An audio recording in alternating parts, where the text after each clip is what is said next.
नमस्कार. आपण आत्ताच न्यूज यात्रा पाहायला सुरुवात केलेली आहे. नाशिकमधील महिलांवरील अत्याचारातील एक प्रमुख आरोपी कल्पना खरात, दुसऱ्या संशयाच्या भोवऱ्यात सापडलेल्या रुपाली चाकणकर, राज्यभर गाजलेल्या संतोष देशमुख हत्या प्रकरणातील फरार आरोपी कृष्णा आंधळे आणि TCS प्रकरणातील आरोपी निदा खान, या सर्व प्रकरणामध्ये महाराष्ट्र पोलिसांच्या कारवाईने जी दिरंगाई दाखवली, जो घोळ केलेला आहे आणि संशयास्पद वातावरण निर्माण केलं आहे, त्यामुळं राज्याचं गृह खातं पूर्णपणे बदनाम झालेलं आहे.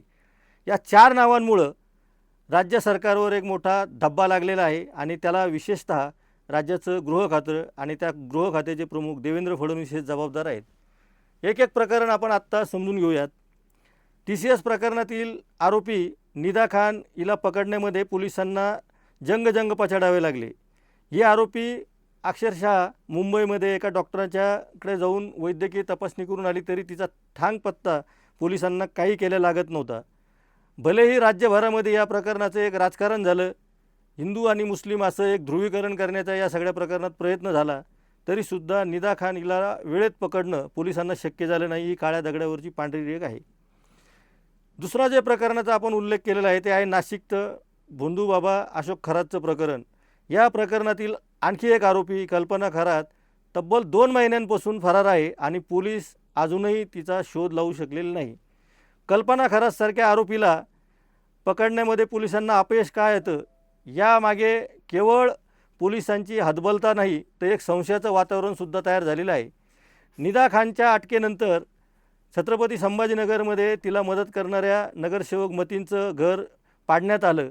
मात्र अशोक खरातच्या बाबतीमध्ये अशी कारवाई करताना दिसत नाही सरकार, आणि दुसऱ्या बाजूने कल्पना खरातला पकडण्यामध्ये पोलीस अजूनही अपयशी का ठरत आहे, हा एक फार मोठा प्रश्न निर्माण झालेला आहे.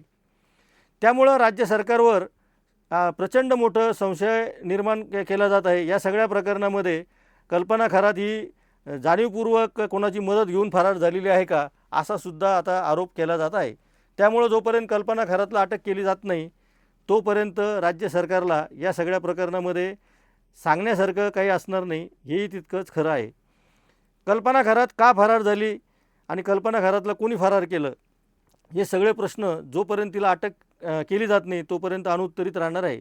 ज्या पद्धतीने आपण आत्ता उल्लेख केला आहे की TCS कंपनीतील आरोपी निदा खान हिला पकडताना पोलिसांनी जाळं रचलं आणि त्याचं फार मोठं कौतुक गृह खात्याने केलं की तिला कशा पद्धतीने ट्रॅप लावला. दुसरीकडे ती 1.5 महिना फरार राहिली, या बाबतीमध्ये मात्र गृह खातं काही बोलायला तयार नाही. महत्त्वाच्या प्रकरणातील आरोपी पकडण्यामध्ये जर राज्याचं सरकार अपयशी ठरत असेल, तर बाकीच्या गुन्ह्यांच्या बाबतीत काय, असा प्रश्न या निमित्ताने निर्माण झालेला आहे.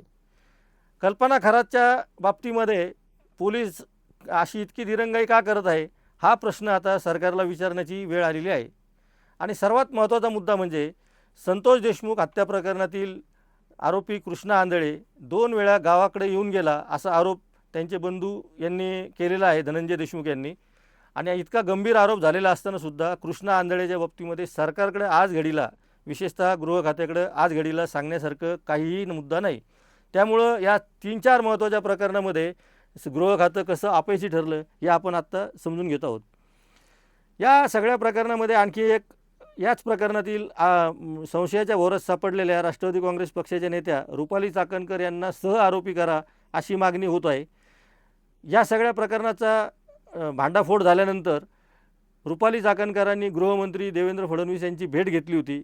याशिवाय त्यांनी पोलिसांच्या तपास अधिकाऱ्यांनासुद्धा काही प्रमाणामध्ये माहिती दिलेली आहे. ईडीकडनं सुद्धा त्यांची चौकशी झालेली आहे. आणि अशा रुपाली चाकणकरांच्या बाबतीमध्ये सरकारचं नेमकं म्हणणं काय आहे, ते अद्यापही स्पष्ट होताना दिसत नाही. त्यामुळे सरकार कुठंतरी काही प्रकरणामध्ये जाणीवपूर्वक दिरंगाई करत आहे का, पोलीस खातं इतर ठिकाणी ज्या पद्धतीने मर्दमुकी गाजवतं ते या सगळ्या प्रकरणामध्ये का गाजवत नाही, असे सवाल आता तयार झालेले आहेत. त्यामुळं हे 4 नावं जी आहेत, कल्पना खरात, रुपाली चाकणकर, त्यानंतर निदा खान आणि कृष्णा आंधळे, या सगळ्या 4 नावांमुळं सरकारच्या आणि गृह खात्याच्या कामगिरीवर एक मोठं प्रश्नचिन्ह निर्माण झालेलं आहे. हे सगळे प्रकार चर्चेत असतानाच नसरापूरमध्ये एका मुलीवर अत्याचार झालेले आहेत आणि त्या मुलीला महिनाभरात न्याय देऊ, असं छातीठोकपणे मुख्यमंत्री सांगत आहेत. दुसरीकडे मात्र कोपर्डीमधील मुलीवर झालेल्या अत्याचाराची घटना लोकांच्या तळपायाची आग मस्तकाला लावणारी होती, त्याही प्रकरणामध्ये अद्यापपर्यंत आरोपींना न्यायालयाने सुनावलेल्या फाशीच्या शिक्षेची अंमलबजावणी झालेली दिसत नाही. त्यामुळं सरकार कुठंतरी अडचणीत आलेलं आहे आणि या सगळ्या महत्त्वाच्या प्रकरणामध्ये सरकार डोळेझाक करत आहे का, सरकार याच्यामध्ये जबाबदारीने वागत नाही का, असे प्रश्न निर्माण झालेले आहेत. आपल्याला या सगळ्या प्रकरणामध्ये काय वाटतं, आपली मतं आपण जरूर व्यक्त करा आणि पाहत राहा न्यूज यात्रा. हे आहे आपलं चॅनल.